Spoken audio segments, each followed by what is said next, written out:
নিজে গিয়ে এবার আমার দিকে তাকা। 1 2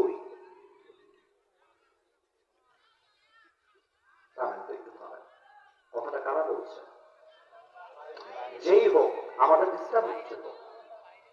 আমরা তাফসীর শুনবো, মাথা মন কলিজা স্থির থাকতে হবে। একটা মৌমাছি আওয়াজও যদি হয় এটাও আমাদের মধ্যে বিরক্তিকর ভাব তৈরি করবে, ঠিক কিনা বলে? মানুষের আওয়াজ তো দূরের কথা। আমি আবারও বলছি, ভলেন্টিয়ার্স কেউ দায়িত্বশীল কোন ব্যক্তিকে মাহফিলে নেই যে আশেপাশে ঘোরাফেরা করবে, সবাইকে ঠিক করে দিবে, সবই কি আমাকে করতে হবে? আমার দিকে তাকা। এবার আমি 1 থেকে 3 গুনছি, আর যেন কোনো আওয়াজ না পাই। 1 আমিও স্টেজের মধ্যে ঢুকি, এখনো জান্নাতের বাইরে আছি। 2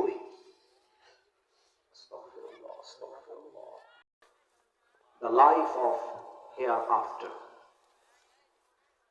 দুনিয়ার পরে যে জীবনটা আসবে ওই জীবনটা কেমন হবে?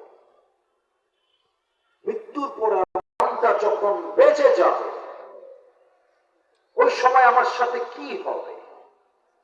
আমার কিয়ামতের দিবসটা কেমন হবে? মৃত্যুর পরবর্তী জীবনটা আমার সাথে কি হবে, কিভাবে হবে?